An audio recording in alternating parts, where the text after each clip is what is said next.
Hey everyone, welcome to brains की बात। मैं विजय नाराज में आ गया हूँ एक नया मूवी लेके जो निकला है नेटफ्लिक्स में, और उसको लेके मैं एक्साइटेड इसलिए था क्योंकि उसका डायरेक्टर है none other than Anurag Kashyap. आप लोग समझ चुके हैं मैं कौन सी मूवी की बात कर रहा हूँ। Yes, it's choked. मैं पहली एक बात कहूंगा कि मैं पहले से स्पॉइलर तो नहीं दे रहा हूँ, एकदम लास्ट में जाके एंडिंग एक्सप्लेनेशन करूंगा तब जाके मैं स्पॉइलर दूंगा। वो मैं पहले बता दूंगा कि अभी मैं स्पॉइलर देने जा रहा हूँ। तब आप लोग अगर नहीं सुनना चाहते हैं स्पॉइलर तो जाके पहले देख के आके फिर से मेरा ये वीडियो देख सकते हैं।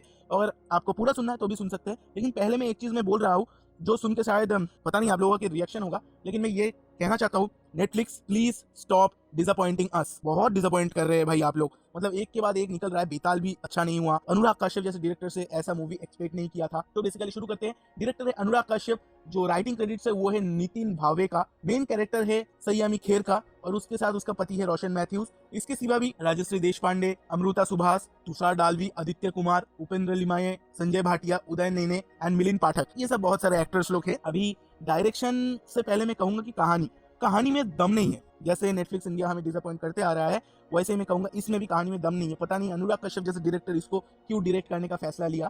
तो ऑब्वियसली कहानी में दम नहीं होगा तो एक्टर एक्ट्रेस लोग कितना भी अच्छे कर ले, नहीं कर सकते। आप एक मूवी को स्टैंड नहीं कर सकते क्योंकि उसका स्क्रिप्ट में ही दम नहीं है। तो मैं वही कहूंगा, राइटिंग बहुत खराब है। तो डायरेक्टर के बारे में कुछ कहने का सवाल ही नहीं होता। मैं सिर्फ इतना पूछना चाहूंगा कि अनुराग कश्यप क्यों ये मूवी डायरेक्ट करने के सोचे। और एक्टर एक्ट्रेस के बारे में इतना कहूंगा कि एक्टर एक्ट्रेस को जितना रोल दिया गया था उन लोगों ने बखूबी निभाया है। स्पेशली संयमी खेर एंड उनके साथ अमृत सुभाष का जो पड़ोसी का कैरेक्टर है बहुत ही अच्छे से निभाया गया है। तो ये चीज मैं कह सकता हूँ कि हाँ, सच में एक्टिंग में कुछ जगह बहुत ही अच्छा हुआ है, लेकिन वही कहानी में दम नहीं होगा तो क्या होगा। लो लाइट में काम हुआ है, कैमरा का काम भी सही है, मतलब ठीक ठाक है, बहुत अच्छा कुछ नहीं है। बैकग्राउंड म्यूजिक अच्छा है, बुरा नहीं है।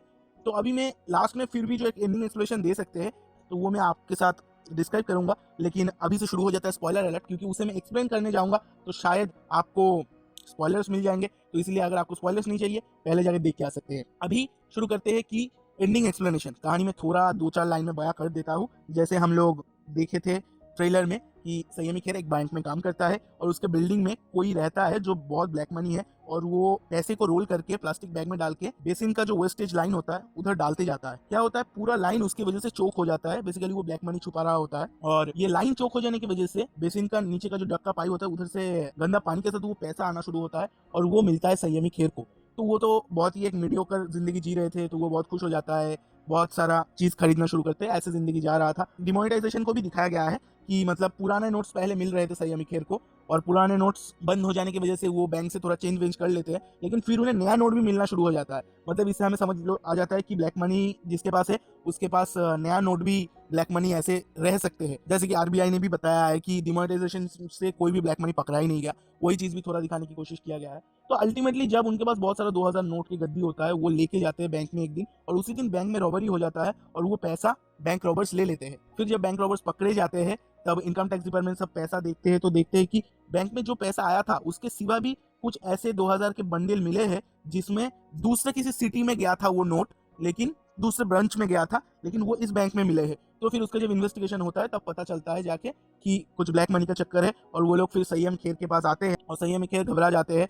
उन्हें लगता है कि शायद उन्हें जेल हो सकता है। ऐसे सिचुएशन में जाके क्या दिखाता है सच में किसी को शायद पता नहीं होगा। मतलब ऐसे दिखाया जाता है कि संयम खेर सबसे छुपा रहा था अपने पति से भी, देखा गया उसके पति को भी पता है। फिर अचानक पता चला सिर्फ उन लोगों को ही नहीं, पूरे बिल्डिंग के लोगों को मिल रहा था। और कहाँ से मिल रहा था, वो एकदम टॉप फ्लोर में किसी एमएलए का पीए वो जमा करता था। तो इनकम टैक्स उस रूम पे रेड करते हैं, लेकिन उस रेड के पहले क्या हुआ पता नहीं, पूरा बिल्डिंग के लोग जाके उधर पैसा जमा करे रखे, क्या किया मुझे पता नहीं चला। पैसा लाने गए थे, देने गए थे। तो अल्टीमेटली ये जगह पूरा मतलब डिस्टर्ब हो गया है। आपको समझ आ गया तो आप कमेंट में बता सकते हैं। लेकिन वो जो नोट का किस्सा था, वो ब्लैक मनी ट्रेस किया गया था कि वो पुणे के ब्रांच से आया था, इसलिए पुणे के ब्रांच मैनेजर को भी अरेस्ट किया गया था। और यही दिखाया गया कि डिमोनेटाइजेशन का खबर पहले से नेता मंत्री और बहुत सारे ब्लैक मनी होल्डर को था, जो लोग डिमोनेटाइजेशन से पहले ही वो रुपीस चेंज कर लिया था। ये चीज दिखाया गया है, इसीलिए वो एमएलए पकड़ा जाता है, उसका पीए पकड़ा जाता है और वो पैसा जब्त हो जाता है। और अंत में दिखाया जाता है 1 साल बाद इनकम टैक्स में वो कुछ पैसा पकड़वाने के लिए कुछ रिवॉर्ड्स भेजते हैं रोशन मैथ्यूज और संयमी खेर को। यह हो जाता है कहानी खत्म। अभी आप भी अगर ये पूरा सुने तो आपको सुन के लगा होगा ये क्या सुना है। सॉरी फॉर द गाली, लेकिन सच में गाली के सिवा कुछ निकल नहीं रहा है। तो एग्जैक्टली मैंने जैसे कहा इतना ही गंदा है, बिल्कुल भी कहीं एक्साइटमेंट कहीं कुछ भी नहीं है। मुझे बिल्कुल पसंद नहीं आया। आप लोग देखिए, आप लोगों को कैसा लगा ये भी बोलिए। और वो लास्ट वाला सब बिल्डिंग के लोग ऊपर क्या कर रहे थे वो अगर आपको भी समझ आ गया तो मुझे भी थोड़ा कमेंट में बताइएगा। घर में रहिए, स्टे होम, स्टे सेफ, क्योंकि लॉकडाउन उठ गया है। इस खुशी में घर से निकलने का कोई मतलब नहीं है, क्योंकि हर रोज़ जो इन्फेक्टेड लोग हैं वो बढ़ते जा रहे हैं, बढ़ते जा रहे हैं और बहुत ज़्यादा नंबर्स में बढ़ते जा रहे हैं। हम लोग ऑलरेडी फ्रांस और रशिया को पीछे छोड़ के आगे निकल चुके हैं और अभी हमारे सामने बस इटली है। 7 नंबर में उठ के आए हैं हम लोग, 9 से 7 में आ गए हैं। तो भगवान करे कि वो नंबर और ना बने। इस नंबर को ध्यान में रखते हुए अपने घर वालों का ख्याल कीजिए और बिना कारण घर से मत निकलीजिए। इतना ही कहूँगा। सो अभी चलता हूँ और नेक्स्ट कुछ भी निकलेगा, बॉलीवुड, हॉलीवुड, टॉलीवुड, सब लेके हम लोग आते रहेंगे। स्टे विद अस, सब्सक्राइब रेंज की बात and press the bell icon. Thank you.